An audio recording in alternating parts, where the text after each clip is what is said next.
Thanks everybody for being here today. I think we'll open the meeting, so I'll need a motion to open the meeting. Motion to open. Second. All in favor? Aye. This is a joint meeting with the ad hoc committee, so Damon, want to open your meeting? If I could get a motion to open the meeting, where did my members go? There's Second. All those in favor? Aye. Okay, we'll start with a pledge of allegiance to the flag, please. I pledge allegiance to the flag of the United States of America and to the republic for which it stands, one nation, under God, indivisible, with liberty and justice for all.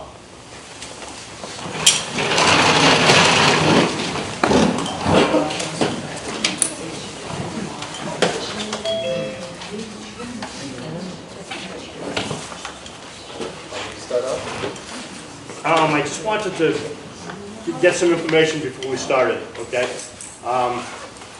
If you just indulge me for a minute, if anyone here actively participates as a volunteer or a guest or user of the Council on Aging, would you just raise your hand? Great. And I know, Damon, you had open sessions of your committee.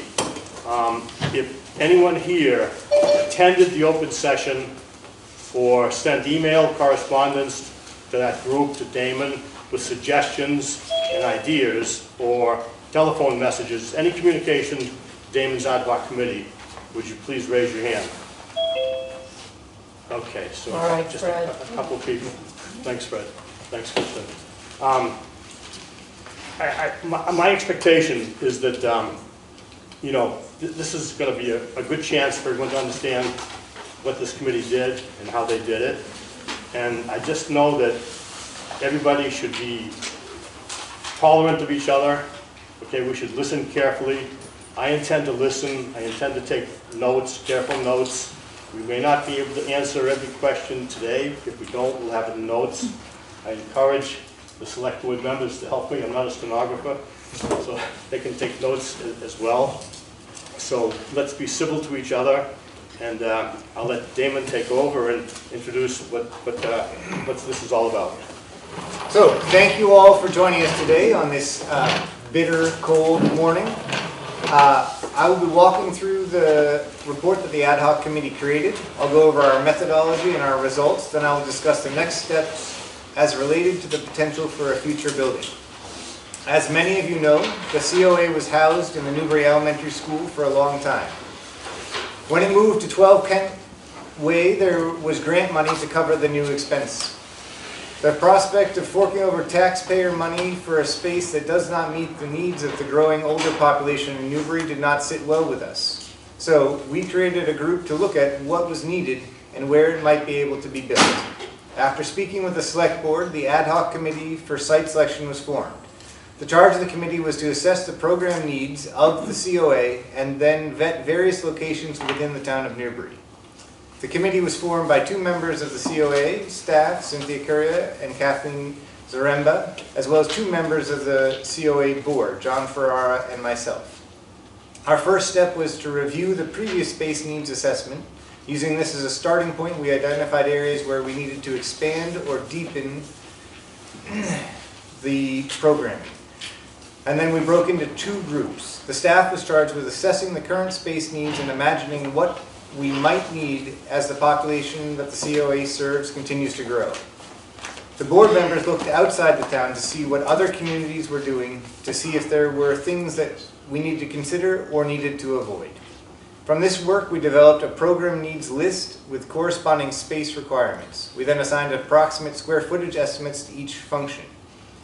To validate our assumptions, we sought guidance from Eric Swan and Bob Connors, who had both served on the committee charged with bringing the police station in on budget and are in the building profession. After incorporating their recommendations, we concluded that the COA would require a building of approximately 10,000 square feet with the potential for a larger building given site constraints, could go up to as much as 14,000 square feet. With this size range in mind, we began looking for lots in town that could accommodate a building of this size. We had already spoken with the town planner, but we asked again for her assistance and that of the principal assessor. We got a list of all town-owned property and began to sort them for viability. Locations like the landlocked parcel in the middle of Martin Burns were discarded as unusable, as were large sections of unbuildable marsh.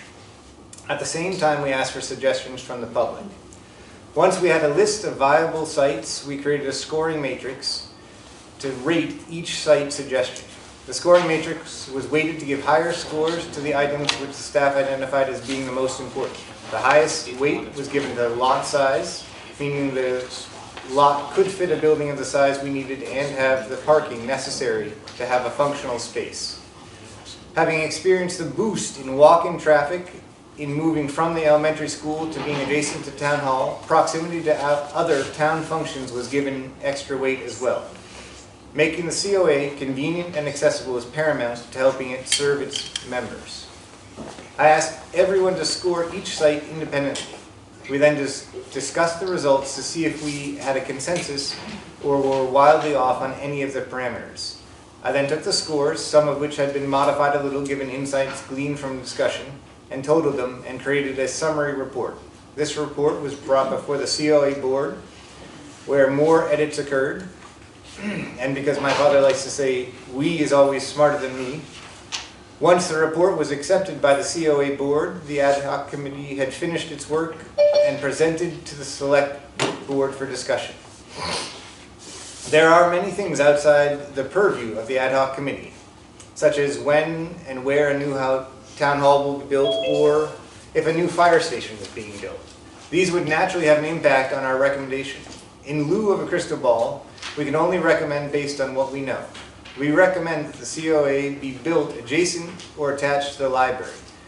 Being adjacent to another town function is extremely important to the COA. Having sufficient space to run programs is extremely important. This site is already owned by the town, is adjacent to another town function, can overlap and share spaces, has sufficient parking, has access to outdoor spaces that are healthy and safe. It is not a perfect solution, but it is a really good solution. The next steps in moving this process forward is I hope the select board will accept the report of the ad hoc committee and allow it to be submitted into the record at town meeting with any additions or edits that they would like to see made. I would then expect the COA to present the report at the annual town meeting for discussion, much like what I hope will happen today. I would then like the town to fund a feasibility study to take what we have done and put real numbers behind it. As a committee, we did not have the expertise necessary to flag wetlands or look at engineering or any of the other specialized skills that would be required in building and design. I believe that if the town authorized the spending of $250,000, we could get a proposal that would vet out all of our ideas and give us a building that we could move forward with. Thank you very much. I'll turn it back over to the chairman. Thanks, Damon. What I thought we'd try to do this morning is try to break this into 3 parts. Damon went through the totality of it, but I'd like to break it into why, how, and what. Damon spoke about why, he spoke about how, okay? So I think I'd like to ask, and trust me, we value your input. That's why you're here. We're looking for your input, we're looking for your thoughts. You know, we're not trained speakers. Don't be afraid to go to the podium and identify yourself and give your address. You know, we're all neighbors, we're all citizens of Newbury. As far as why the assessment was done, does anyone have any comments about why it was done or suggestions or they'd like to put out for everybody to hear? Frank, come on up. If you would, be in range of camera there, I think, Frank. Okay. Frank Bertolino, I'm 10 Maple Terrace here in Newbury. First off, I'd like to say we have an amazing staff here at our senior center. Someday I'll be a senior myself, and we'll. But seriously, I just wanted to see if y'all were listening. Seriously, we have a great staff here. When you come here, you feel welcome. You feel like you're at your family's home, And that's really, really important. But we're limited for space, very limited. It's a great step up from where we were, but in limited space. And it's a shame that, you know, we have some events here, we have some events over at the field. It would be awesome to have our own home. So I love what the committee has done. I think it would be important that, you know, I'm in the Lions Club, and we do a lot with the Newburyport Lions Club. We do a lot with the Senior Center in Newburyport. Spectacular. If you've not been, I highly suggest you go.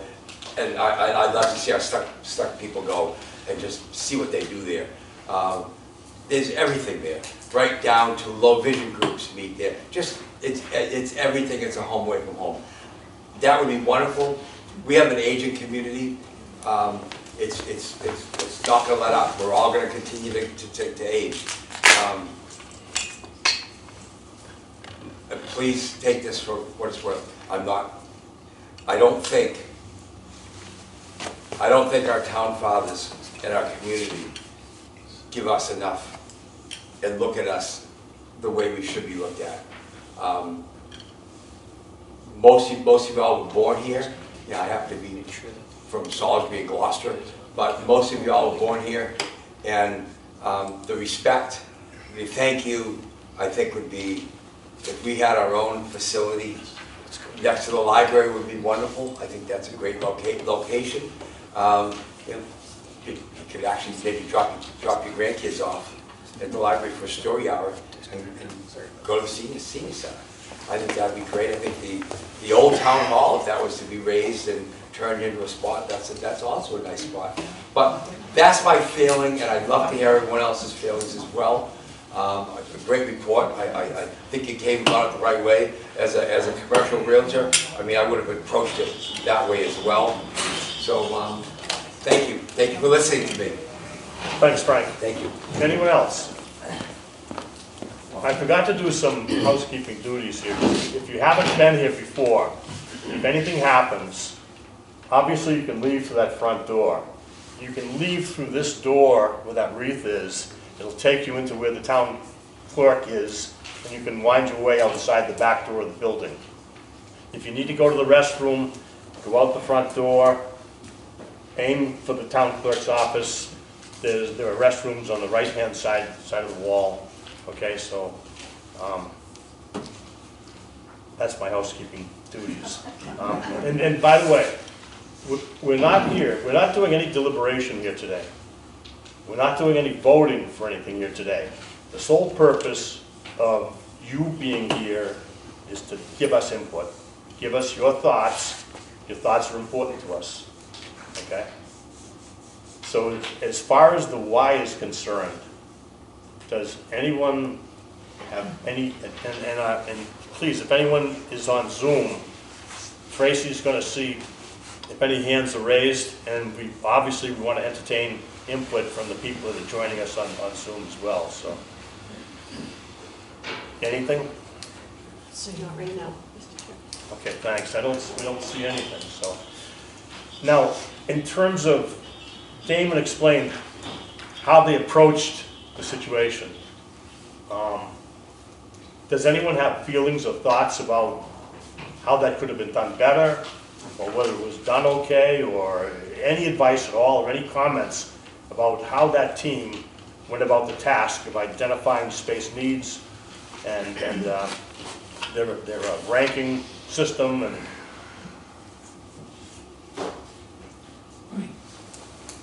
please. John Callahan, Tory Lane. Please. Oh, Thank you. what were the criteria for this? What kind of rules or? So, when you say this, I'm assuming you mean the ranking of the spaces. So we measured or looked at the, would the building fit on the lot was one of the principal criterias. Was there easy parking? Did it have outdoor space that was accessible and safe?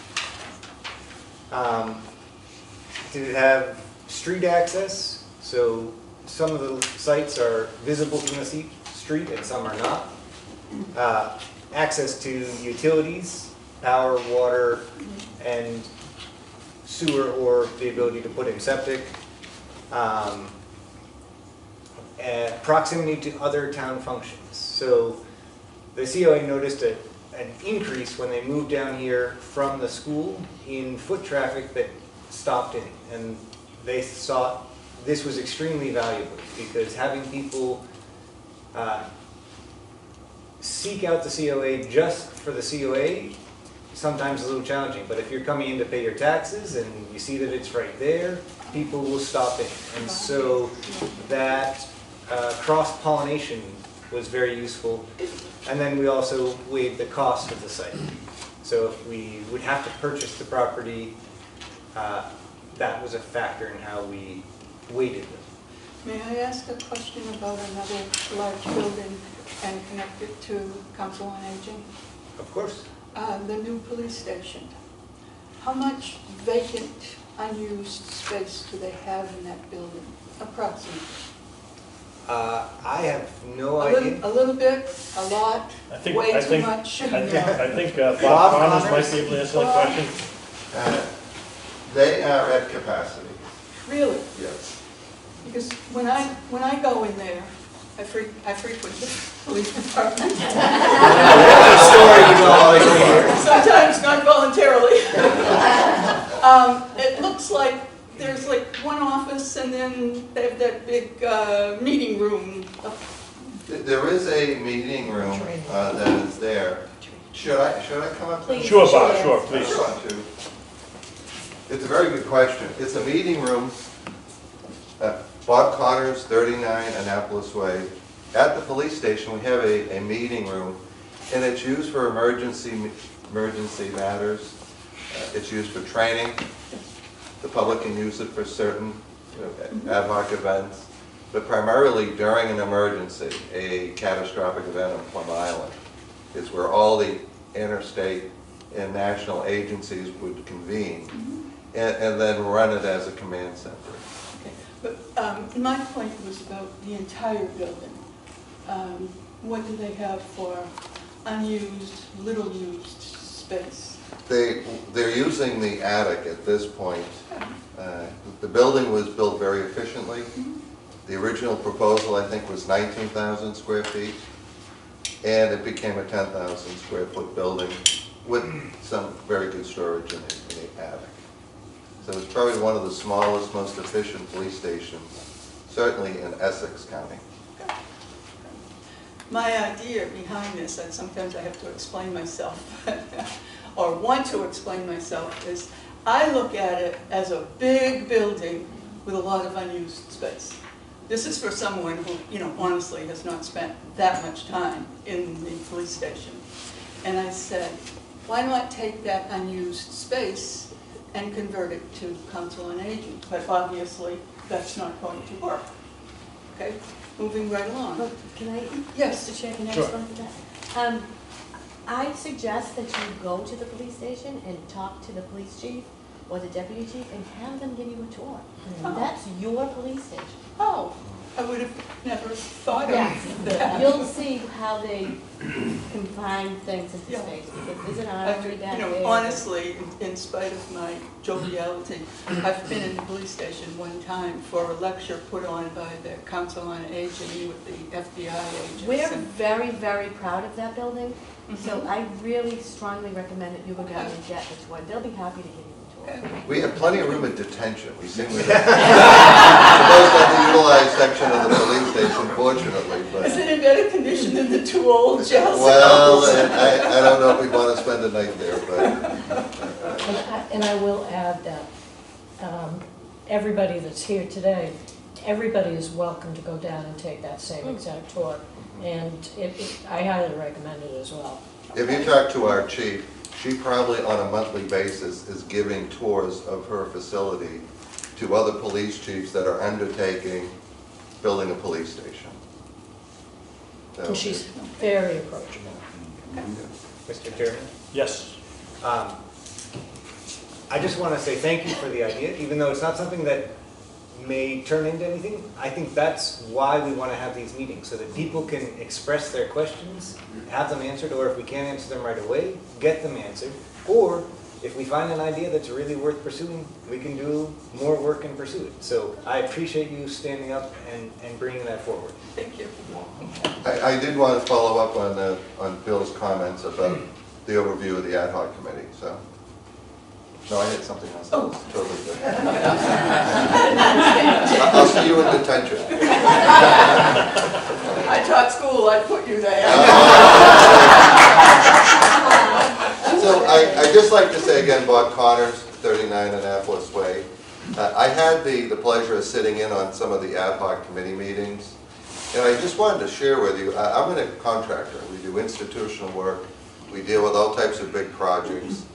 And I want to thank the committee and Damon and everyone else on the committee. The level of detail that has been provided from an ad hoc committee is usually only what you get when you have an architectural firm initiating the start process here. So the amount of work that you've done, the detail, the site examinations, the space needs, parking requirements, interfacing with other buildings is simply extraordinary, and you've done yeoman's work on that. I think the remaining work is, how much is this going to cost? I mean, at the end of the day, you know, we all like brand new cars, but sometimes we keep another car around for a few more years because we don't want to spend the money.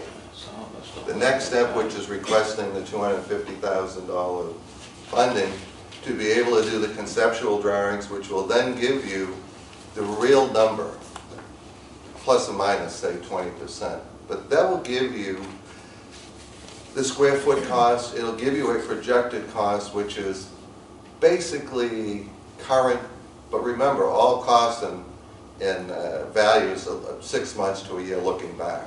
So you can't really say this is what something is going to cost, because you're looking in the rear view to determine what other monies have been spent. So I just wanted to offer that. But again, thank you, Damon. This is an amazing amount of work, and I, for one, appreciate it. So thank you.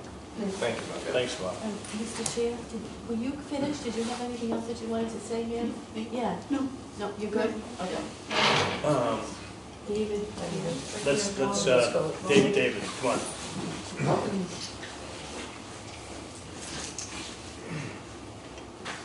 David Powell, 5 Kent Way, so you can wave at me as you leave. Let me first say that this is the way that we should be doing things. And I really think that everyone associated with this and the impetus that went into doing this should feel very proud of themselves, because this is one of the best things I've seen in this town in a long time in terms of reaching out to community and inviting people. However, and everybody on this group knows that there's always a however when I stand up here.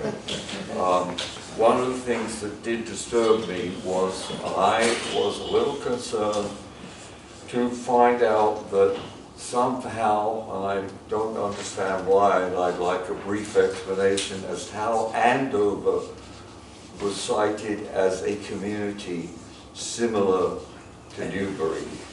And the reason why I stand here and ask that question is I had a business in Andover for over a decade, and I know that community intimately, and it's nothing like Newbury at all. Okay, it has a totally different tax base. It has a population of twice that of Newburyport, and I know something personally about the history of the center there, which services the elderly population. So, can anyone explain how come Andover came into that? I think Andover came in because it is nearby and we could talk to them. It's not a direct comparison, and there are very few communities that have the limited amount of business to residential ratio that we have, that have our tax basis. It's not, there are no perfect comparisons. And so it's one of the places we have a connection to, so we could talk to them. So, Well, I think it gives you a very false idea, frankly, because the center is in a repurposed building, which was built a long time ago. It was always essentially a center downtown. It was originally a school. Okay, it's right next to the town offices and a school. It has a totally different history, so anything you may have drawn from there, I think has to be looked at with a really jaundiced eye. If you're interested in towns across the state which do resemble Newbury in terms of population, in terms of the kind of housing, etc., ironically, the Open Space Committee, on which I'm currently serving, one of the things that I've done is to develop a number of those towns. Now, I can't say whether they have elder centers or council on aging, but I do know that, for example, we are much more like places like Stowe or Shirley or places like that than we are like an industrial or business-based community. And so one needs to be careful in terms of where you draw your analysis from, okay? And I just would want a fair us to assessment. go ahead with that sort of caution. Thanks. David, thanks for your input. That's really, really good input. I'm trying to think of a diplomatic way how to say this, but I wish this suggestion came a year ago while they were doing this planning. Okay, it would have been more, It would have been the useful. timing but of it would be more essential to the outcome of the report, I think. But we understand exactly what you mean, and notes have been taken. Okay, and as you move on today, just so I can get ahead of the game slightly, when you get, if you do, to discussing the number one selection here, as a long-time past member of the planning board, I was pretty intimately involved in the land which is actually opposite my house, which is what you're proposing very sensibly as the best place. So I'd like to talk to that briefly. I'm sure later. that when we come to Okay. that, you're back at the podium. Okay. That'd be great, David, thank you. Thanks very much, David. Please.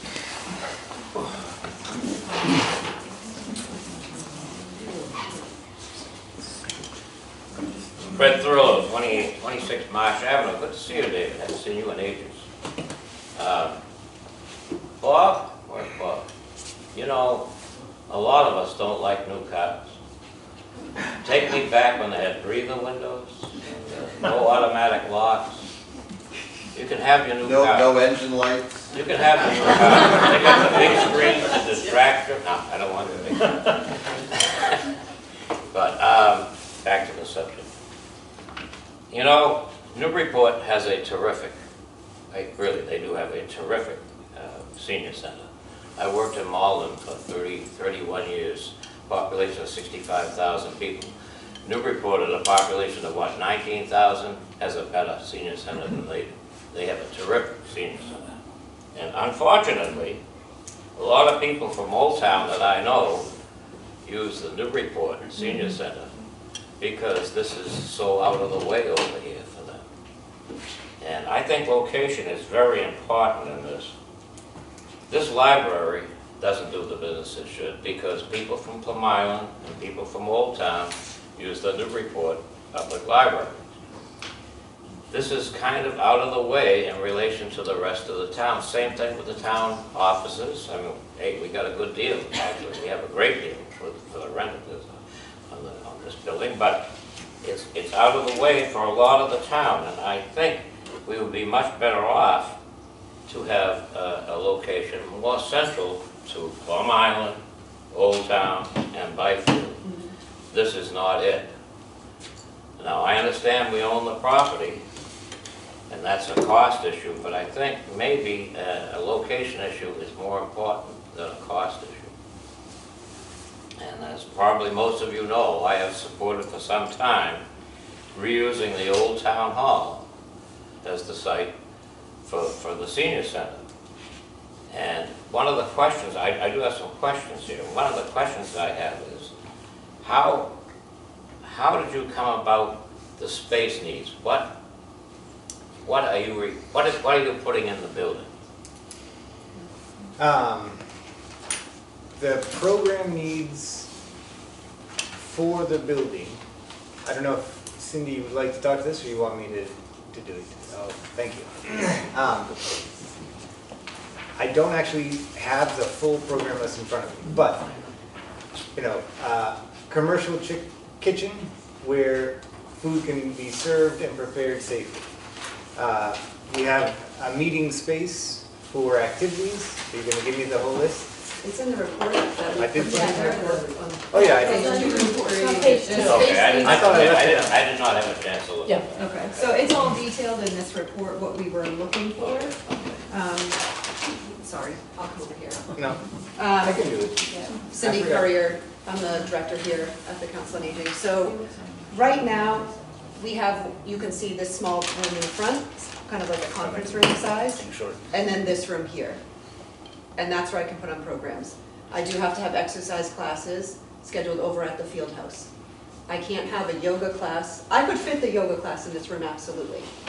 But when you think of a yoga class or a Tai Chi class or something like that, having people coming in and out, phones ringing, staff walking around, responding to residents that are coming in, it's not conducive to what a yoga class or a Tai Chi class should be. We've tried to do it in the front room. With a yoga class, with your mats, with your stretching, it's not big enough for what our needs are. So that's why we use the field house. We've actually outgrown the field house a little bit with our yoga class. If I have 10 or 12 people there, that room, if you've been in there, is not a perfect square. There's a little cutout for the kitchen area. So we've moved over to the library at some times to have a yoga class over there. So we're trying our best to fit our programs where we can. I also want to be able to offer multiple programs at the same time. Depending on the program, when I have a tech class in here, that is a very loud class. The instructor, Bernie Bookman, he speaks very loudly, so it's difficult to have something in there that's a little bit more quiet. We do have our art classes in there. We have knitting out here. Sometimes we have to squeeze knitting in there. If I have a big group of Mahjong, they come out here. If it's a smaller group, we can fit them in there. I never know. A lot of our groups are drop-in groups, so I don't know that there's definitely going to be 20 people for Mahjong and I have to set it up here instead of in there. So everything we do is mobile. These are different tables. All of our tables are on wheels. We're moving furniture for every program. How we set up for Mahjong is different than how we set up for a luncheon that we're having, or bingo, or knitting, or any of the plethora of programs that we're offering. So we would like more space to be able to offer you folks more programs at the same time. That was part of the method that we were Okay. thinking. What about, are you throwing outside space into this and for what purpose? I would love to have outside space. And for what purpose? So something even as simple as you can come and read the paper outside on like a patio type. Yeah. We'd like to have access to like a walking area. Kathy would love to do a walking club. We initially looked at going to Plum Island in the summer to do a walking club. And the police department actually asked us not to do that. They felt that that would be a little bit risky for us to be walking. We were going to start at Peter Hall. Hey, walking is good for everybody. It's great for everybody, but we need to do it safely. It's crazy. We weren't doing it here when the fertility clinic was here. They constantly had deliveries. Yeah. We were trying to figure out how could we do it here. Yeah. So we're trying to find if we could do an outdoor, whether it's horseshoes or cornhole or something. Yeah. Maybe shuffleboard. I think Newburyport they might have a shuffleboard court outside. Some kind of court outside. Bocce, no, maybe bocce. Bocce. Okay, so there's different outdoor activities. But we even do, we do meals with the fire department. Last year they came and cooked on their grills and we had to bring all the food in here. It'd be kind of nice if we had a setup that we could eat outside. Right now, my option would be in our new Quonset hut. But I have to ask permission to do anything outside here. We don't own anything here. So if I want to have a food truck come here, if I want to have the fire department set their grills up, if I want to have a food truck in this little lot, I actually go through Tracy, who has to go through RJ Kelly to get approval for anything that we do outside. So I don't have any access outside here. But you're not looking for instance, pickleball courts? No, because we could utilize what we have over at the Okay, fitness. good, Right. good, because that was gonna be my point. If you were gonna say that, I was gonna say that might be passé in 10 years. It Number could, one. but I also- And number two, we should be using whatever the town has Exactly. elsewhere. We don't want to Okay, duplicate, that's okay, what- yeah, I that's don't all. want to duplicate. Okay. Yeah. Cindy, did you include space for Fred's pool table? Yeah, right. So there could be a possibility Somebody for a plays game pool room. there. Somebody We plays we could try and fit that in. Fred was very kind and was willing to donate a pool table here, but I don't have the space to be able No, I understand. to do that. So I would love to have a room where we could opt, I know Newburyport's has a very popular pool room. So how much space is available at the old town hall? What is So- the, Will we be getting to look at the old town hall as part of the studies of the different Yes, 25 High scenarios? Road was examined. yes, yeah, I'm ignorant, I haven't read that. Yeah, Fred, can we hold that and when we get to that part of the discussion about Okay. the different locations? Okay. And And Fred, since- you should read this because it's online and it'll answer a lot of Nancy's questions. got it right over there. Yeah. And Cindy, I don't do online. maybe I'm mistaken. Don't you have people from Newburyport who attend events here? I have people from Newburyport, I have people from Rowley, Georgetown. We have one woman who comes here from Gloucester to play mahjong because our group is so popular. I don't turn people away. Our focus is Newbury seniors. When I have very popular programs, Newbury seniors get priority. For example, our big holiday luncheons, they get priority. But we certainly have people come from different towns because of what we offer. I think that's part of it. There's something at Newburyport that's drawing people there. We have people who go to Yeah, a right. tap class or a line dancing class. That's something we don't offer. You should utilize the different COAs in the area. There might be something in Rowley or Georgetown that you like. And it's worth it. It's worth it to reach out and the whole purpose for all of us, any COA is going to tell you, is the socialization aspect. Learn something new, meet new people, have a nice meal with someone. It's important to stay engaged. Isolation is deadly. So join us, join another one. I'm just happy to have people come and participate. And in support of David Powell's comments, Andover is not Newbury.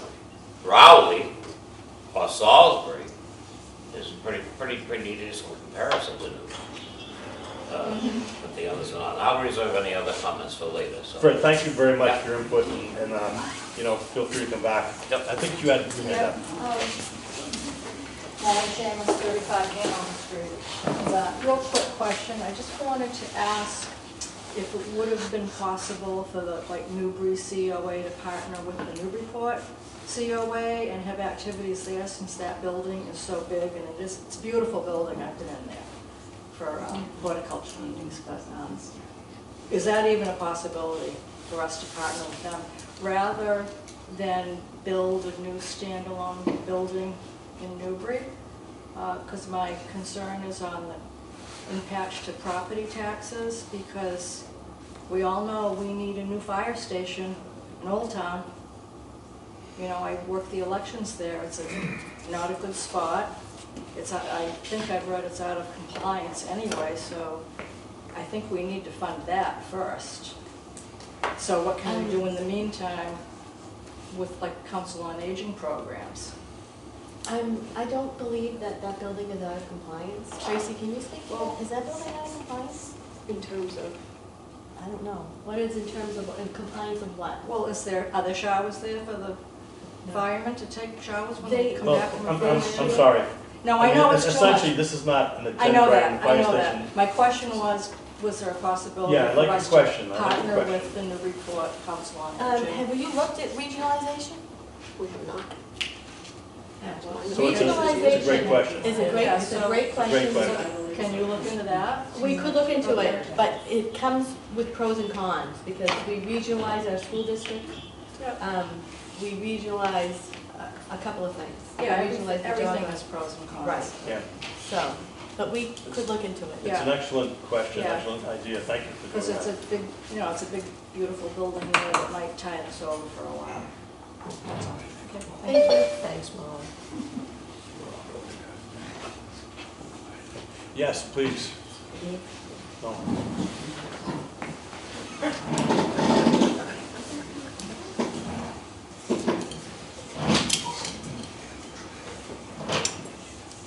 Thank you.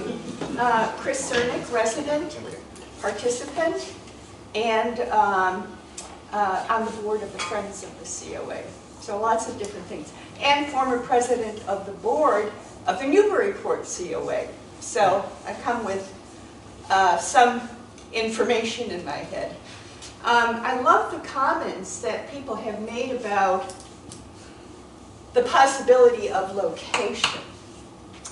One of the things that I've discovered since I moved to Newbury is that it is not Newburyport. It is not urban. It is spread out, wildly spread out. And to accommodate both Newbury and Byfield is a challenge.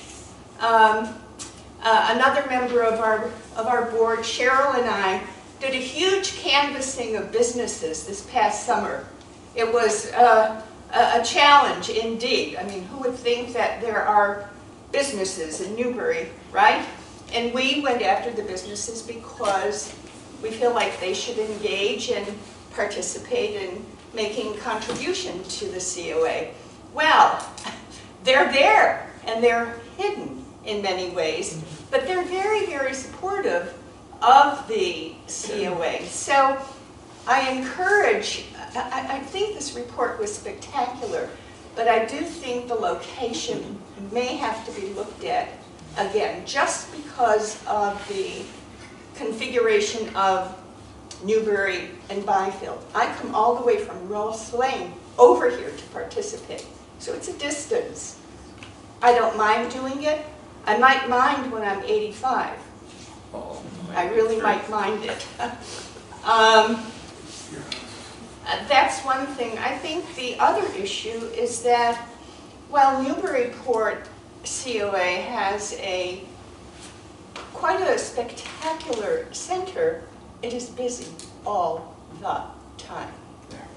Every minute in every space is taken all the time. So partnering with Newburyport COA can be a challenge. I think that there could be good discussion about how they managed to get their building, what was involved, what kinds of programming, what kind of content is offered. But I think in terms of partnering, it could really be a challenge. And the reason people, of course, go to Newburyport is because of the location. It might be easier to get to Newburyport COA rather than coming here. And the program offerings are quite different. So looking at an urban area and really looking at what I consider to be a rural area is a very different kind of vision. And I think that's what we really need to look at. So, thank you. It was a wonderful report, by the way. Chris, thank you for that. And if you look into regionalization of the Council on Aging, are you willing to participate in that study, the regionalization study, since you know so much about Newburyport? Sure. Thanks. Thank you. You had your hand up, Jerry.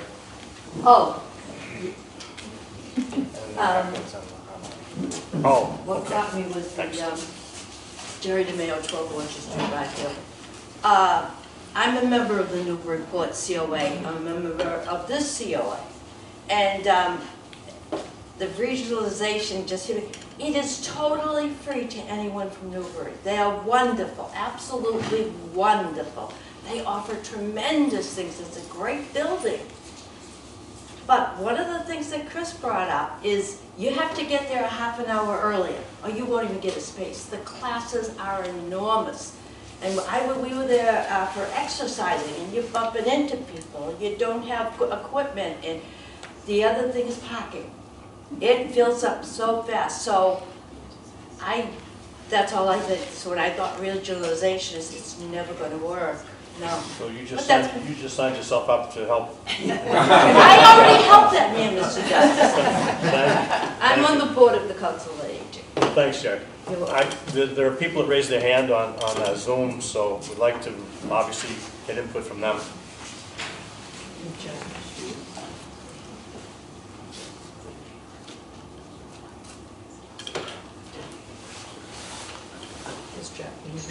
Thank you. Jack Rafiki, 37 Larkin Road.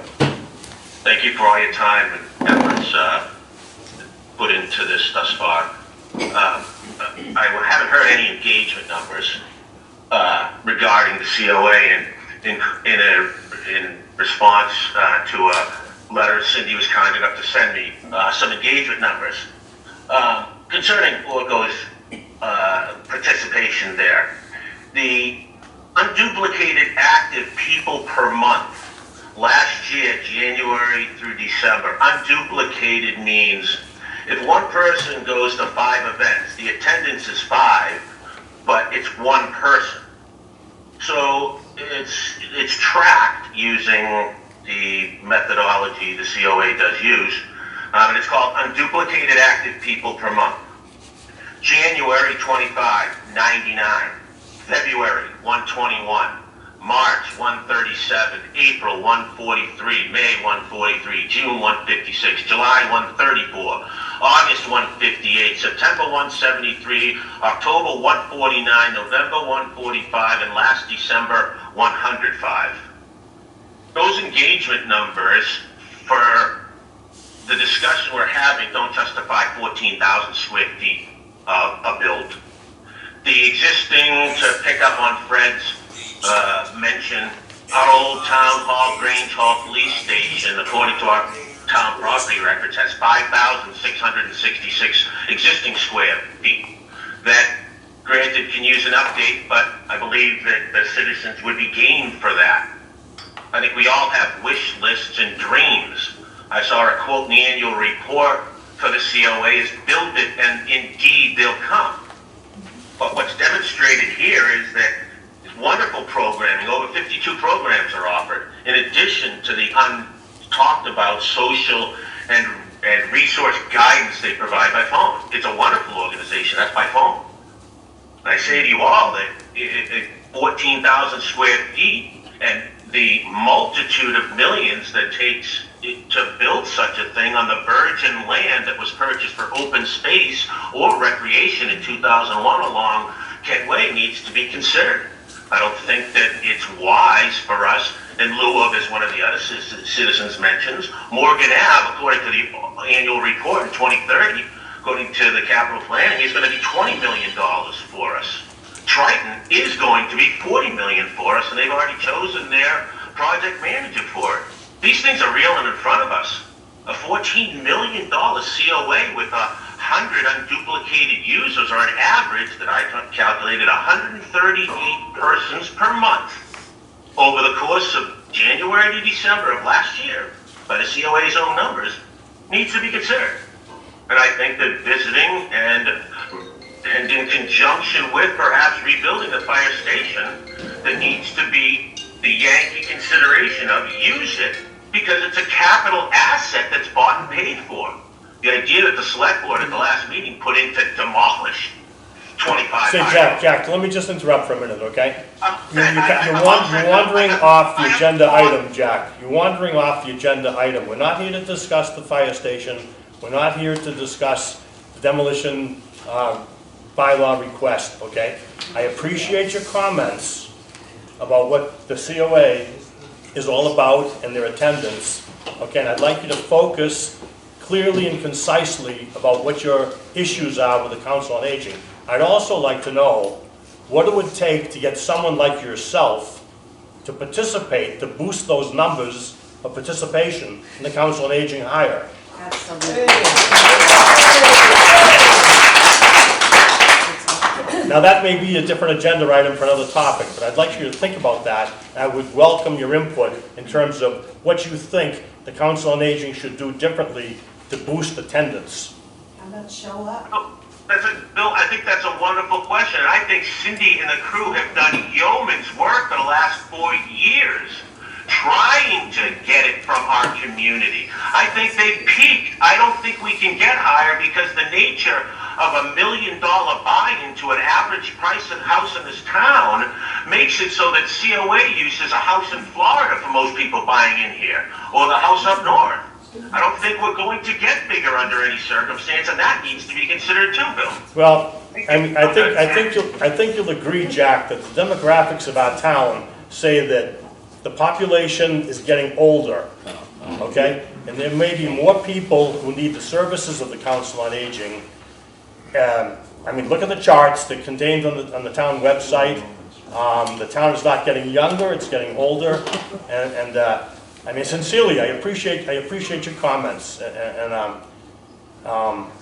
You know, go ahead, continue if you need to. No, I appreciate the back and forth. It's nice to discuss in an open and transparent way. I believe that, your own figures and Cindy's wonderful work is already dictated to us the direction of the future. Yes, we're all getting old. I'm 63 now myself, and a lot of us are aging in places we can. But the turnover in the town on Plum Island and the larger and more expensive developments that are happening on our old town are dictating that the wealthier people don't rely on the services that COA has. And in fact, we're probably at the peak of what older people will be here, the number of them, and we'll be regressing again.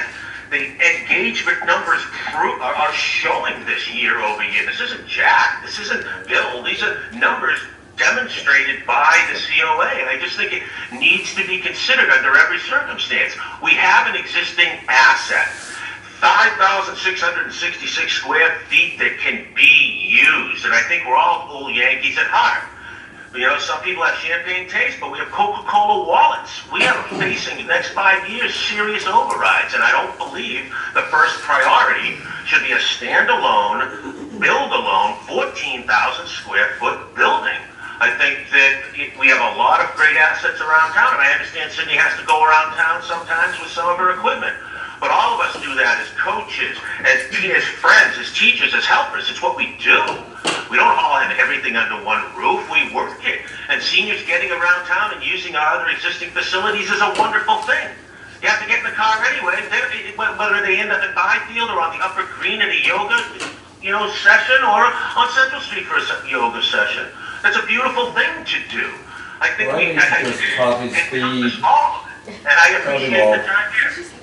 If All I right, may Damon would like to respond, respond. Jack, we have already been turning people away, so to say that we don't need more space, I think, is inaccurate. The programs may or may not be able to continue to grow, and that is a good question. But I think your declaration that we have already seen the most the COA can do is a disservice to the people who work in this building.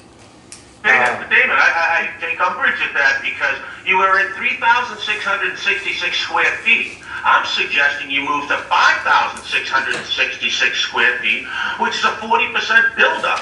And if we were so inclined and we needed to put a little addition onto it, we could use some of the money that we put away as part of the town hall money, so we can build you more. I hear you, Jack. I think I'm going to ask you to do the same thing I asked Fred Thurlow to do. When Damon starts reviewing the sites they looked at and looks at the pros and cons, of those sites, why don't you chime in then about 25 High Road when it's applicable, okay? And No, we have some I'm good. other. You guys all know what it's about. I'm not going to revisit it. This is lather, rinse, repeat, time and time again. And we shouldn't pay $250,000 to have somebody revisit it too. want to speak. Okay, Jack, we need to have some other people on Zoom speak now, Set a please. time limit, maybe. Okay, I have Alyssa Diamond. We have another. Alisa? Diamond. Hi there, Alyssa Diamond, 56 Boston Road. I'm following up on some of the people before me who've spoken just about location and access to services. I'm just agreeing with those people before me and saying that as someone who lives in Old Town, I access the Newburyport Library significantly more frequently due to the location and hours, and considering other people in Old Town and Plum Island. Again, thinking that it's quite the distance if we're thinking about a location for potential COA by the library. With that said, I did want to say that there's been a significant emphasis on locating the new COA near other town services such as the library. Given that the library hours and the potential COA hours overlap by about 63% as they state currently on each of the websites. Can we share what the percentage of Council on Aging programming is expected to occur during those overlapping hours, and how has that informed the decision to prioritize proximity to other town services? The proximity to other town services was prioritized based on overlap, not in overlap in hours. So if we can use a space that another building has, then we don't have to build that space ourselves. We have good communication both with Town Hall and with the library. The hope is that wherever this building is built in the end, it will continue to have some of that overlapping functionality. We did not look at the hours of operation because those things are subject to change. We know that when budgets get cut, hours get cut, the library's open less. When we're doing more, when there's more money, the library's open more. So that was not a consideration for us. I wonder if that could be a consideration moving forward. Again, as you just stated about as budgets are being looked at and possibly getting cut, what about, any services potentially getting cut or staffing at the Council on Aging as well? Something to consider, again, as we continue to look at this moving forward. I also wanted to ask as well is that there's been a lot of discussion about outdoor safety and use of space. So I'm wondering if what is the plan if the potential for this new Council on Aging near the library was to go through? And has there ever been talk about potentially looking at expanding the rail trail from Parker Street to High Road if High Road could potentially be a consideration? I know it was stated that we'll continue to discuss that later on, but again, I'm wondering if, what is the current plan, because I have not seen that myself, and if there's been discussion about potentially expanding the rail trail to have further accessibility. Really has nothing to do. No, nothing to do. Yes, the rail trail is a different discussion matter. I would love to see the rail trail connected, or the Boston to Borders to Boston completed, but that's not this, sadly not this discussion. I was just thinking about it as a potential option if High Road were to be considered as a potential space for the Council on Aging, if that could be a potentially cheaper or more feasible option. That's how I was trying to connect the two. Got it. Thank you. I would love to see it done no matter where this building ends up or doesn't get built. These matters that the people are bringing up fall into the feasibility study that we're looking at. Yeah, that's why we took the notes. Yeah. Elisa, thank you. So, yes, so could there be just some follow-up questioning for my answer on what is the current proposed outdoor space looking at the proposed site near the library? Or we're talking about safety being such a concern. Can we consider that and talk about that when Damon talks about the library specifically, how they evaluated the pros and cons of the library site? Can we defer your question until then? Sure, thanks. Thank you. And we have, yes, Chris Howe. Chris. Hello, this is Chris Howe, 9 Annapolis. I'm also on the currently board COA, and as well as one of the teachers of some of the programming at the COA. So with regards to, I think, comments that were coming up earlier with respects to engagement numbers, et cetera, I think often the spacing allocation also has to do with the event programming. Space needed for a basketball court is certainly different than an NFL game. So Mahjong requires different space than ping pong, etc. So I think we also are in a situation where some of the space, such as Mantor Field, is not easily accessible, particularly in bad weather, dirt parking lot. Again, a lot of the folks who have some disability or difficulty walking on ice, things like that. So standalone building or attached would definitely be beneficial. And I think maybe the concept of build if they would come or renovate, doesn't matter which, but I think that the engagement numbers would improve if the accessibility to the appropriate space was there.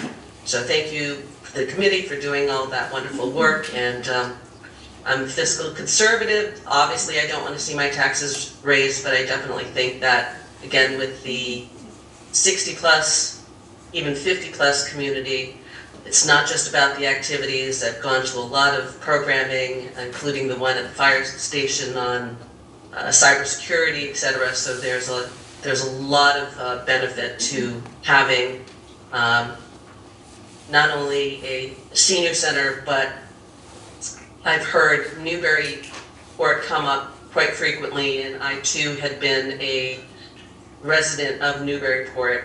And just a reminder, they have a big building because the way they passed it is it was a dual purpose center, seniors and community center. So it's not just restricted to the over 55 community. And maybe that's something that we should consider. Thank you. Chris, thanks very much. All right, Chris Rack.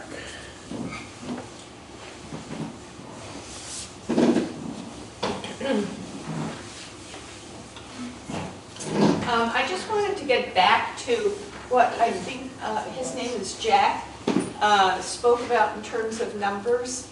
And I want to point out that before the Newburyport COA building, the current building, ever existed, it had one large room at the Salvation Army for 100 years. That was it.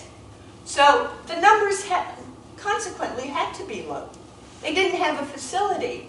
They had less space than this in which to operate. So they went ahead and they set up a new building, and now that building is filled all the time with activities. So in terms of visibility and the utilization of space, it will happen when you have it available. There's no question about it.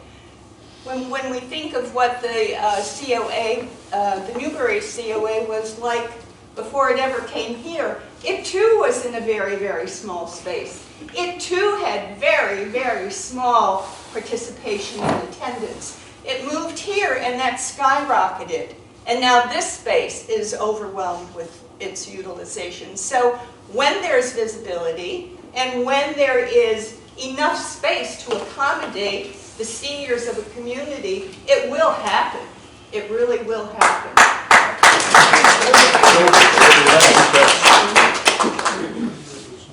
Anyone else? Jim Moran.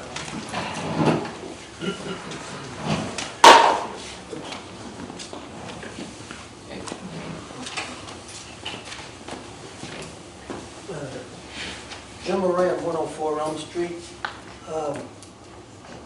I see several things that I think should be done in parallel.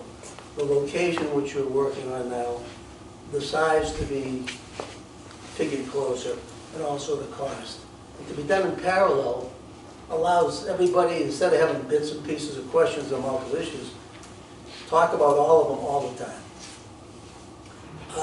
Space, this building we're in and many other buildings in town sit empty 80% of the time.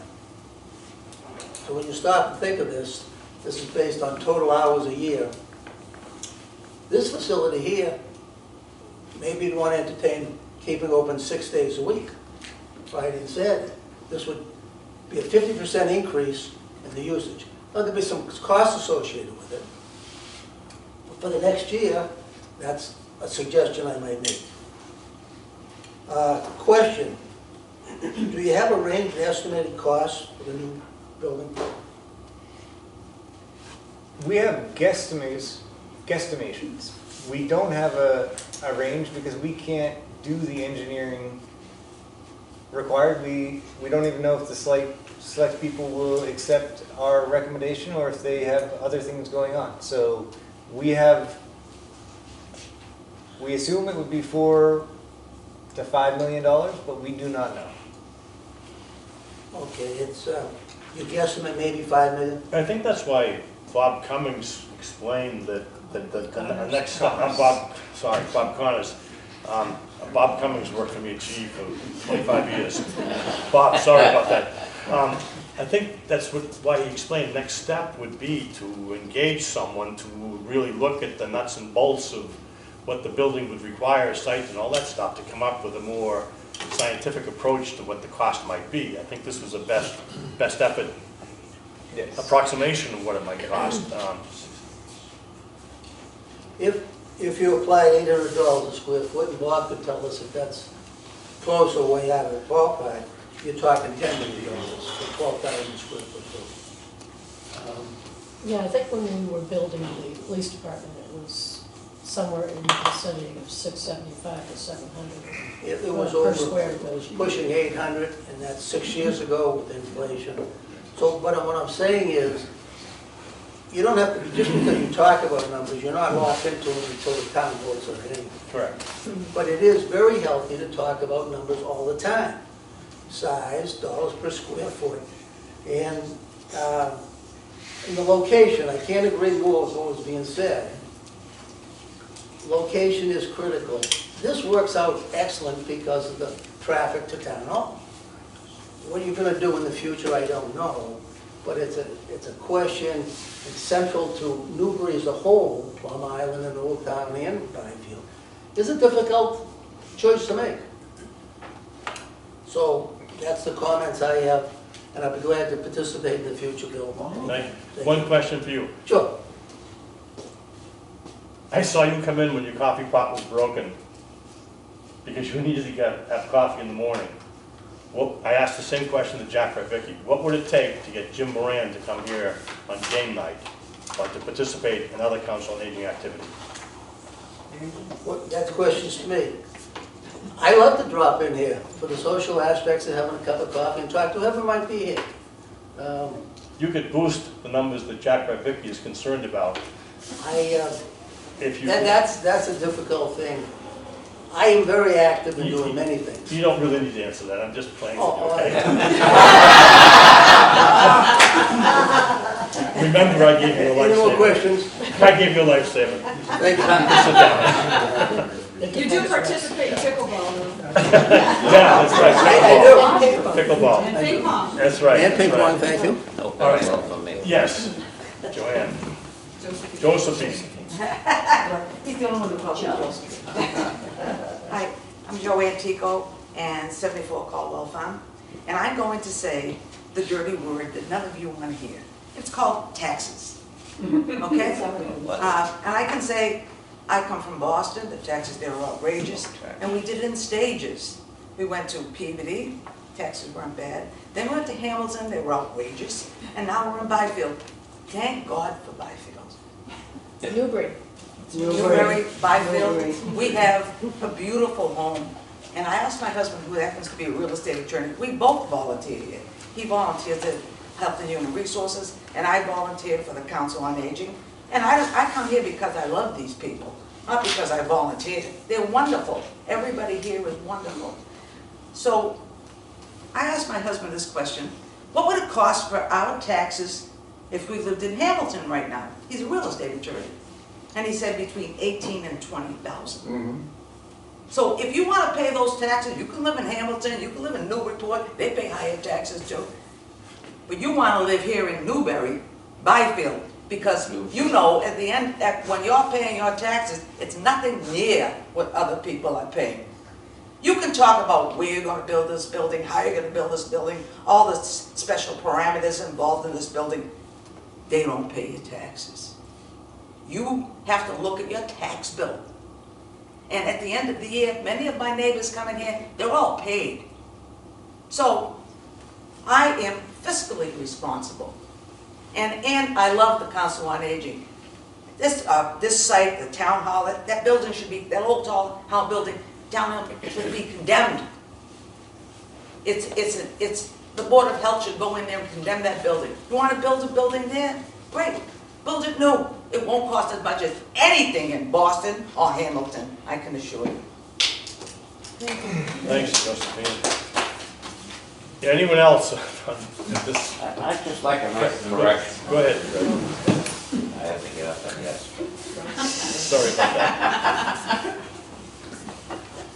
Being an ex-city planner, I have some knowledge about populations and things. And you mentioned how we're an old population and we're getting older. In my neighborhood, the old people have all sold out and it's all bought by younger people. This is in the last 2 years. When you get to see the next census, the next US Census, you'll find that this town, the age is not getting older, it's now getting younger, which I knew was gonna happen way back when I was on the planning board ages ago. They kept complaining about the town is getting old, it's an old town. People die, people move, and younger people move in, and it has happened in our neighborhood tremendously, right? Yes. Yeah, and up and down. You look at Newman Road, you look at Cottage Road, you look at my side of the river, it's much younger. And so your numbers, your age numbers are gonna be a little off. I'm not saying I'm against any of this. No, I know. But I just think your numbers are gonna be off. You just have to realize that. Appreciate your input, Fred. That's all. Thank you, Fred. Yeah. All right. Can we move on? Can we look at, Damon, the different sites and look at what we thought were the pluses and minuses, and then people can add to their concerns or pluses and minuses? I don't have time to look at it. Great. One hand. So I guess the most logical way will be to go through each location one at a time. Number one on the list is the Newbury Council on Aging at Kentway and the library. So this location was the one that we identified as being the best of our options given what we know at this point. As I said in the conclusion of the report, should the selectmen move to build a new town hall or things with the fire station change, this could become an antiquated report. But where things stand right now, this site was chosen or deemed to be the best of our options. It has plenty of room, it has sufficient parking, it has outdoor space that the town has wanted to develop for years. It has safe street access, it has utilities. Since it would be connected to the library, most people already know where it is. The ability to do a septic system is reasonably assured. Being near the library, there are overlap in functions, and we own the property. So those were the pieces that we looked at, and this location scored the highest. And there were no massive scares or concerned with a building that was either attached or adjacent to the library. There are complications. It's not ideal, but we don't live in an ideal world. And, as many people brought up, it is not central. So if we move to the next phase where we ask a professional to vet the work that we do, we may ask them to include centralized location as a weight, and that may change what is recommended to the town. So that's sort of the brief overview of the thinking that went into that site. I don't know if people have comments, questions. I think Dave Powell had something to add to it. Certainly Dave did. Maybe Fred did as well. Come on up, Dave.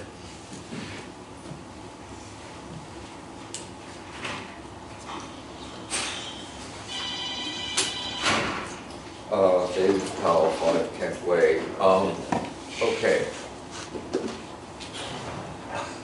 I've been listening to comments from people, and I guess a lot of them are informed by passion and a view of the community in which we live.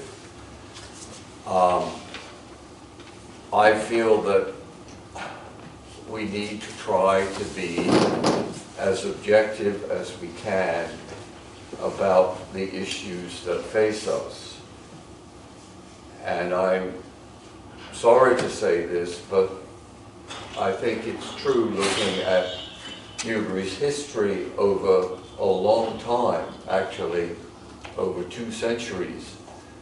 There have come times when somehow we've failed as a community to deal with some issues, and life has gone on and we have lost land, for example, to Newburyport, to West Newbury, and we've been now reduced to being a somewhat weird, truncated community with 3 kinds of areas: Byfield, Old Town, which is this long kind of corridor, and Plum Island, which is something totally different from the other 2 places. And so when we come to looking at citing anything, that's one of the issues. The issues is that wherever you put whatever you're talking about, it won't be in the other 2 places, right? There is no place in this town which somehow won't be cut off, okay? So I think we need to recognize that there's a difficulty we need to deal with. And interestingly, it's an issue which came up with, guess what? The big elephant in the room, the town hall. What we're talking about today, in my estimation, as somebody who's been involved in planning for a long time, is intimately tied into another decision, which is what we do about a town hall. Whether we continue to rent premises, whether we build something. And we know what has happened recently, and that is twice a proposal has been brought to the community. It's passed the town meeting, only to get killed at the polls. Killed dead, I might tell you, too, or remind you. Okay? So why do I mention all this? Because it seems to me that this is not really a problem of just where could we, might we, should we put a council on aging facility. It is tied inexorably with the issue of the town hall and the issue of how you service a long stretched out community. Now, Damon just ran down the number 1 choice, which is right next door here. Okay, the number 1 choice is a beautiful example of what I'm talking about the community letting something get away from it. I don't know how many of you know, but the town bought that a little over 20 years ago for over $200,000. Okay? And if what I'm going to say now is contradicted by anything you know, please correct me later. And that is, it was partly bought in order to avoid a lawsuit. And the lawsuit was connected with the lighting and a number of other things at the Little Reed. Okay, I won't visit that history, but it's unfortunate. It's a wasting asset. It's been sitting there for 20 years. In the process, it's become totally overgrown, inaccessible. As part of a survey I was doing in relation to the open space, I tried to get into it and nearly killed myself in the process on vines and killer weeds and who knows what. Okay. Why was that allowed to happen? Well, frankly, because we acquired it in something of a panic and didn't really look at what we were acquiring and what we might do with it. Okay? So, however, as Damon's group, the group that produced this excellent piece of work, came to the conclusion that it's the best of not a very great pick. And I would suggest that we don't waste very much time today talking about the others, because they all fail on various levels, okay, particularly parking, also septic, okay, a whole bunch of things. You can rule out almost all of them except Manta Fields, interestingly. Okay, but that's another, maybe a topic for another part of this. Okay, so what about number one choice? Well, number one choice provides you with an opportunity to have, okay, connection to an already established library. And I want to tell whoever came up with the idea of rehabbing the library, forget it. They've just spent a great deal of money roofing the library with a metal roof, okay, which will probably outlast every single person in this room, okay? And so that's not very practical. Also, it happens to be its own kind of architectural disaster of a certain kind. It's a wonderful building, but it's not a very good library in some ways, okay? However, it is there, it works, okay? It can be connected to a building which might have multiple functions beyond Council on Aging, okay? And I think physically it should be connected. There should be, in fact, a way of going without going outside on a day when the temperature's 10 degrees from a Council on Aging into the library, or vice versa. Also, the mixing of age groups, okay? We have one of the best childhood libraries in the region, recognized by the consortium, the Library Consortium, okay? Also, yes, there's going to be a problem, and that is the problem that the Little League is there with an established field, okay?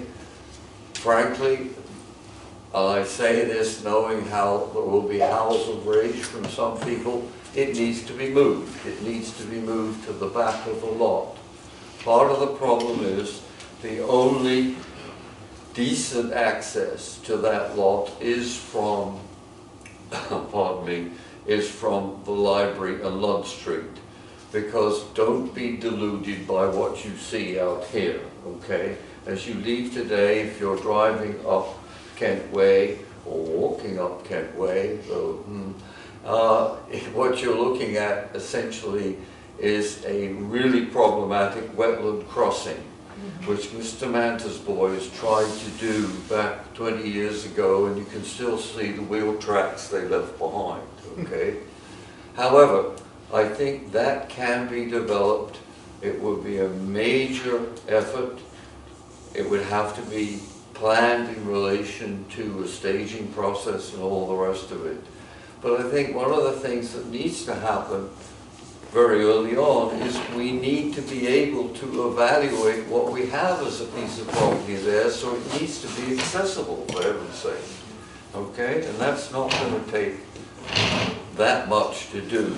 It shouldn't have to be an 80-year-old plus man in there with his loppers trying to find his way back to what lies there, which is 5+ acres of land, okay? With some interesting neighbors, by the way. Okay, so what I would recommend to both the planning people around the COA and to us as a community is that we look honestly and perhaps, how shall I say, with due humility at the fact that we have a bigger problem than the Council on Aging.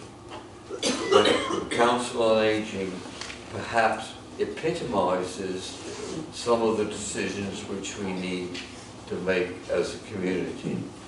And I know there are people who feel that the greatest value of Newbury is its low taxes and a number of other things. But if the greatest value of Newbury is also eroding facilities, is also being at the mercy of events which are often beyond our control. Who knows? Because among other things, you're now sitting on the ground of a perfect lesson in planning, except bad planning. Again, I don't know whether you know the history of the building you're sitting in, but it was designed to be Massachusetts' northeast rival to the Kittery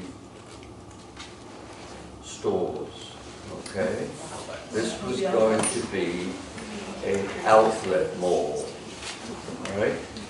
And what happened was that a neighbor who happened to be an acquaintance of mine by weird coincidence sued and stopped this process for over a decade.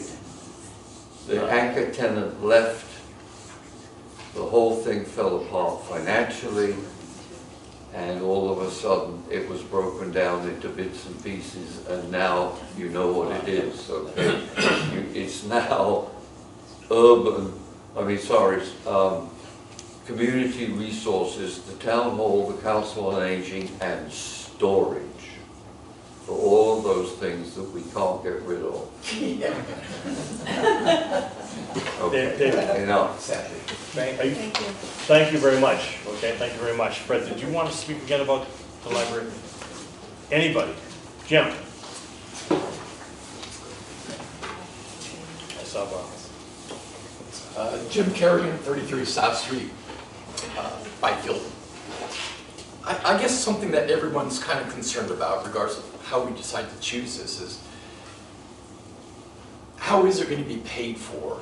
And I'm just curious, we do have some town properties or such. Are there any other methods to pay for this in the long run besides taxes?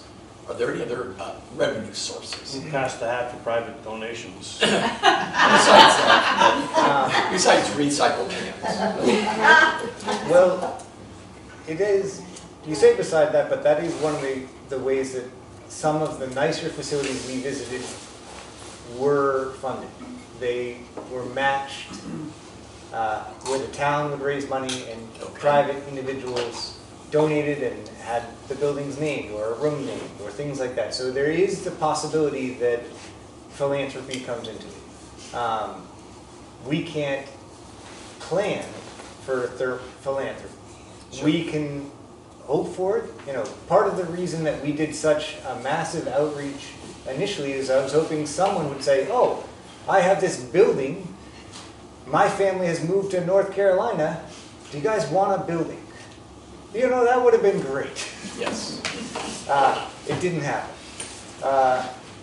So the funding revenues that we can access are writing for grants, but that's not always successful.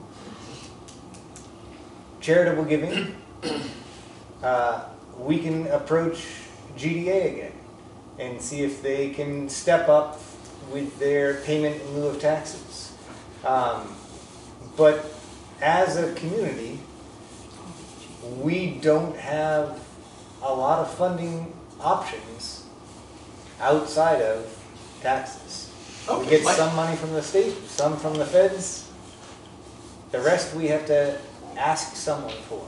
Okay, and I mainly asked because I hadn't heard anything addressed. I hadn't heard any other income streams, and I know that's on the back of a lot of folks' minds. Great question. And when I look at this, and you say we have all these city Newbury-owned parcels, can any of those, which aren't being used obviously, which is why we're looking at using them, can any of those be sold off to generate income, to help pay for it? I'm no longer on the select board, so I can't speak to that very well, but we have periodically done that throughout time. Sometimes we've done it wisely, sometimes we have made mistakes and things that we sold and then wished we had back later.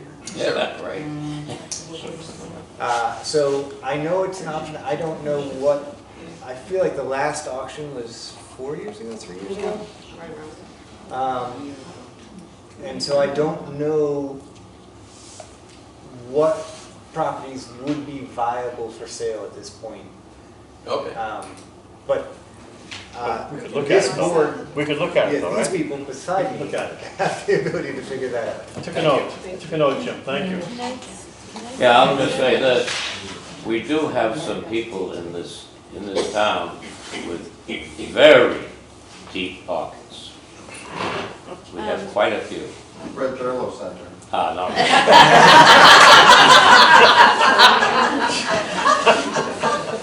He's not, right now, Fred's not able to reach into his right pocket. Can I speak to this? Not even in the ballgame. One minute. Yeah. There's a question about money. I just want to give a little, I know not everybody here understands municipal finance and how municipal finance works.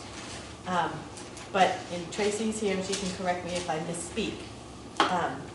But right now, when we look at our operating budget for the town of Newbury, the town has two sources of taxing its base. One is through our Proposition 2.5. Every year we can only go raise the tax base by an amount no more than 2.5%. And we, as a town, have not gone up as high as 2.5%. We try to stay lower than that. We try to. But the way and we're in the middle of the budget season now, we're just starting.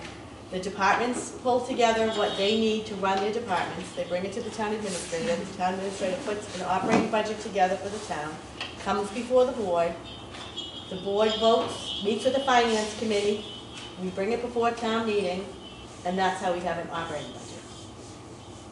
But when you look at what you can tax, you tax your regular tax base for the police, the council on aging, the fire, all your operating things, and then you also have a capital buildings for the police station is a perfect example of that.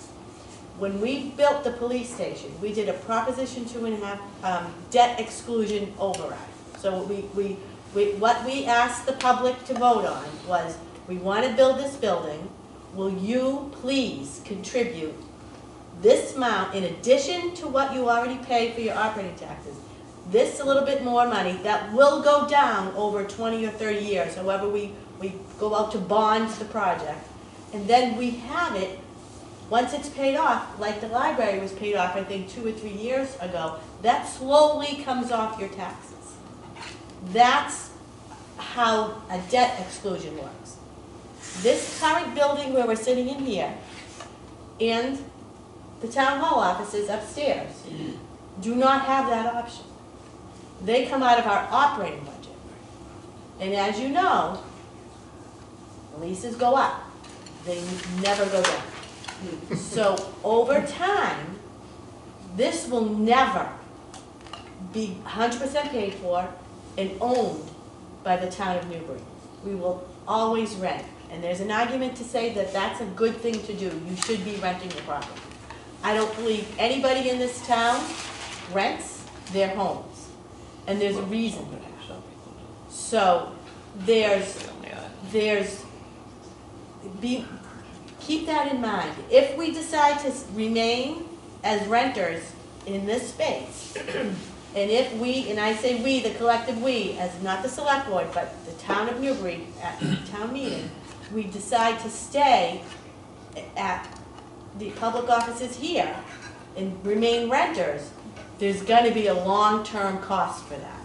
And over time, it's going to cost the town of Newbury a significant amount more money than it would if we had a debt exclusion, bit the bullet, built something, and paid it off over time.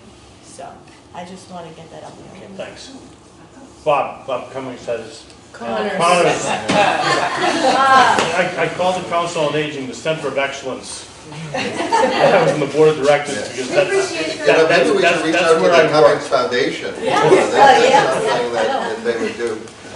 You know what, I think that we've had a great discussion here today, but we're starting to kind of circle around. Newbury has 3 critical issues. Critical facilities and facilities, which we're talking about, education and infrastructure.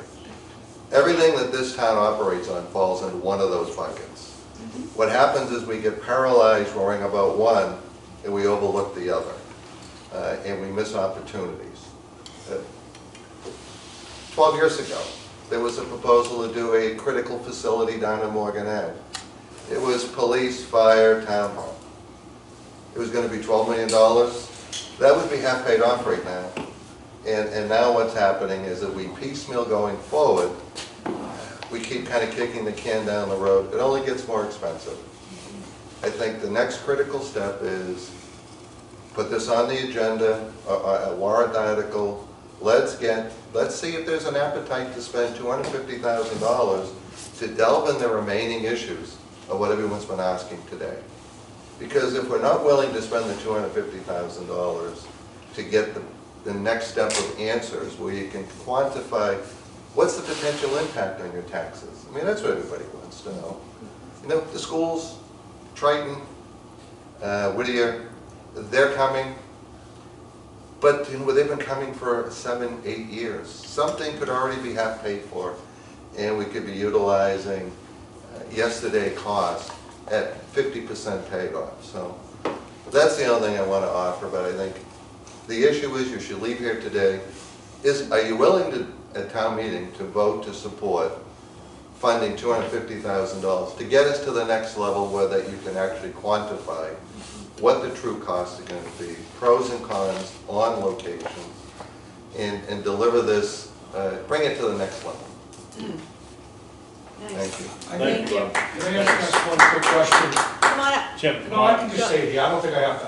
My thing No, is, no, you Well, have to you get do on because you're on up. TV. Come on. You gotta get the steps in, Jim. Let's go, Mr. Kennedy.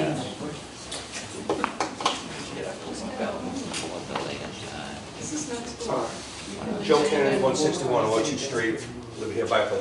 My question is, it's well, not whether we need, want, who, what does $250,000 get us?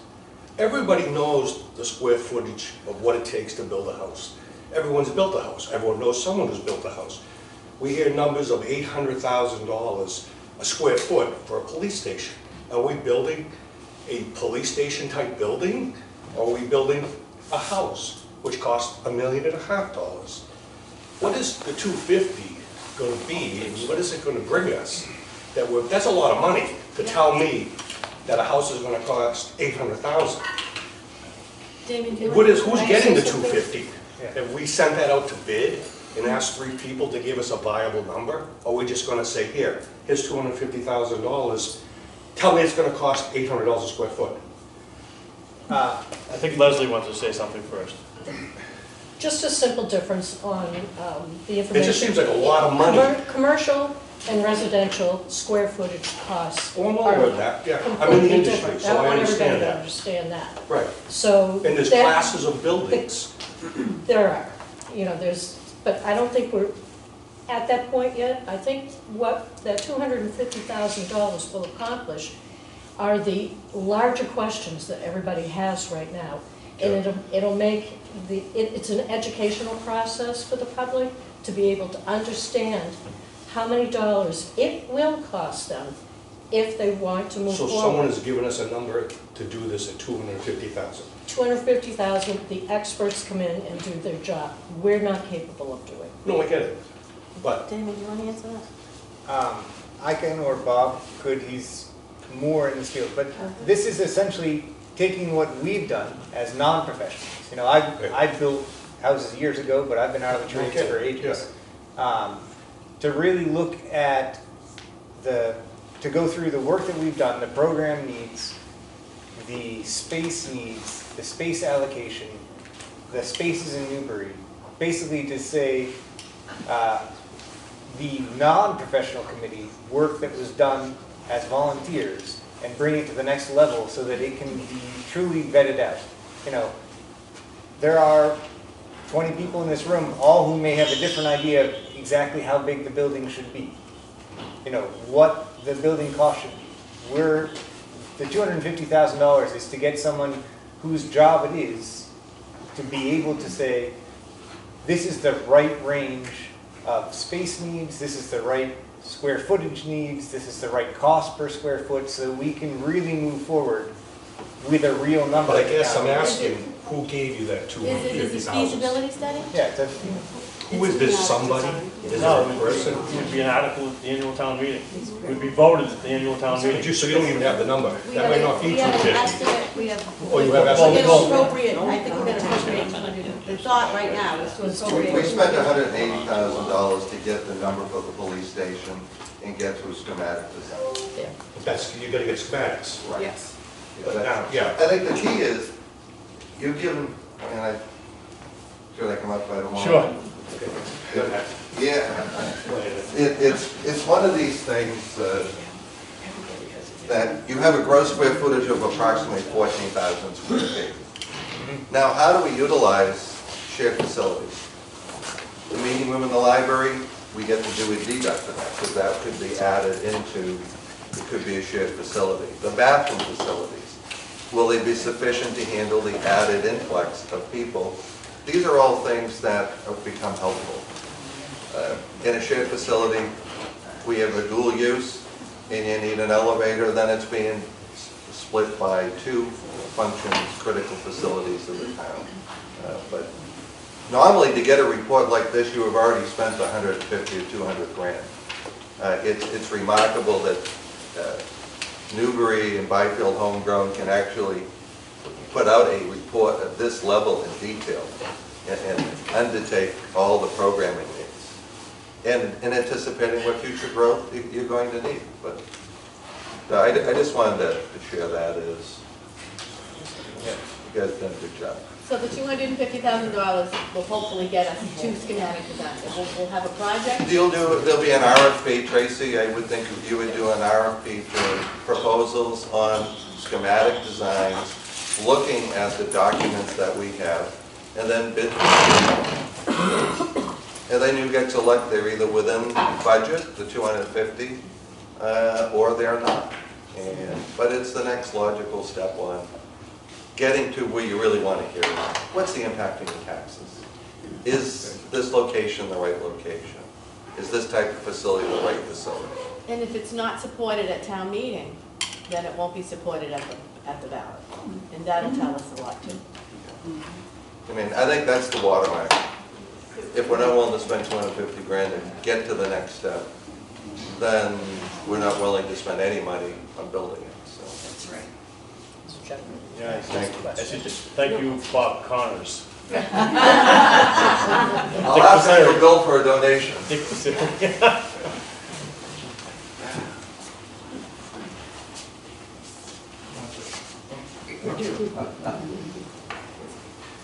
Richard Passeri, 160 Elm Street, also a trustee of the library.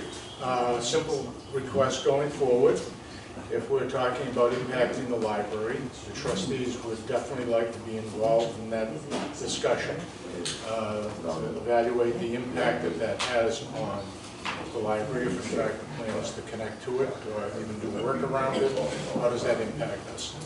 I was surprised to see the 9th and 10th options on the list, and again, I agree with the metal roof, let's not touch it. Also, personally, I think this is great. I love the interaction, the fact that it brings more people in.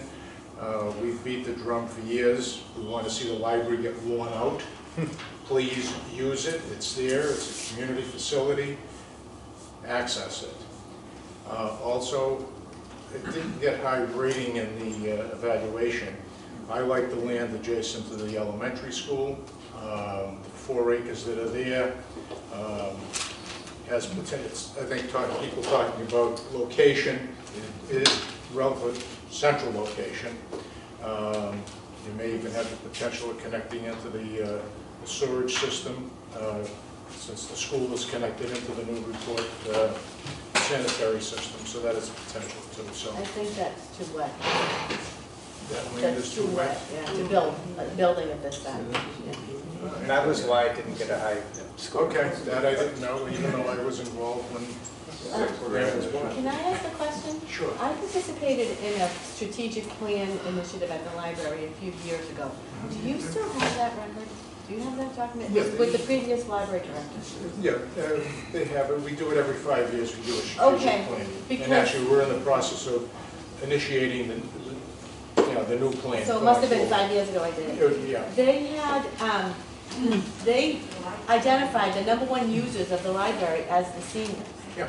So that, I think Well, was. I think that shifted a little bit. We've got an increase in younger Okay. people now. And just by way of example, on a monthly basis, our numbers kind of indicate, every time you go in and out the door, you get counted. So I go in and out repeatedly.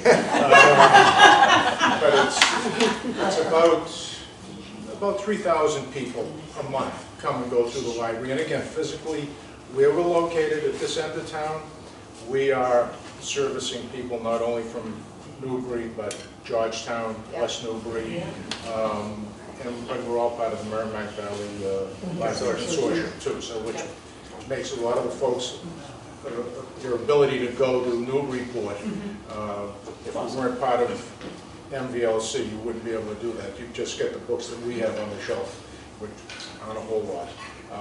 But my only request is going forward that, and I'd love to be involved, I'd love to see more people utilize it. Let's see what town meeting says. Absolutely. And just so you know, we did speak with the library director, I just didn't think to speak to the trustees as well. So Okay. we had meetings with them. Yep.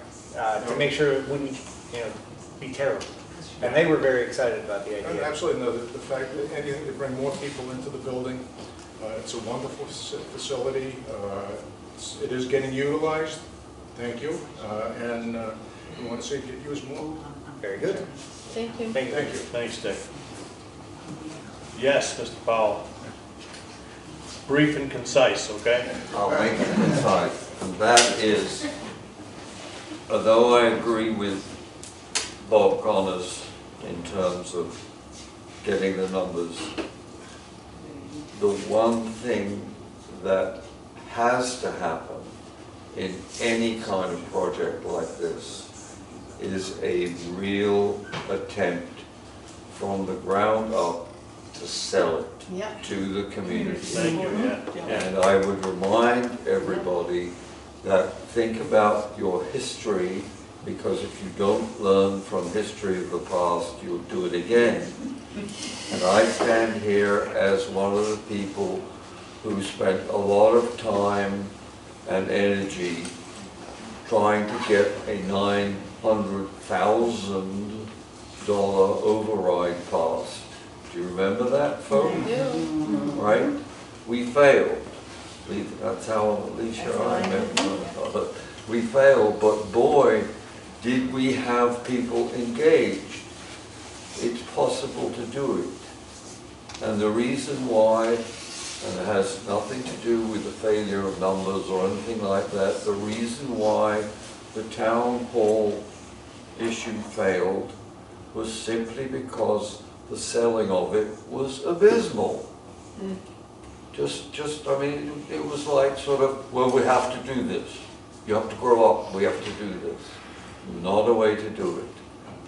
I spent most of my life in the communications world, both visual and verbal. And I want to tell you, this is a perfect opportunity to use all of those things. We now can tie ourselves together as a community through what's on the wall there, through things that are in your pockets called your phones, okay? So if we don't do it, and my advice would be talk about where it could happen first. Okay, don't talk about costs. Tell people you're conscious of the fact that that must be addressed and you will not come up with some kind of, gold-plated livery. But talk about where. Get people involved, seeing the community, seeing how it works. And if you can't do that, it will lose one more time. And I would hate to see that happen. I really would. David, thank you. I guess to summarize, I'd like to thank everybody who came here today to participate here, people online. Appreciate your input. I think this is good baby step in the right direction in terms of communicating what this is all about, why the study was done, how it was done, and what was documented.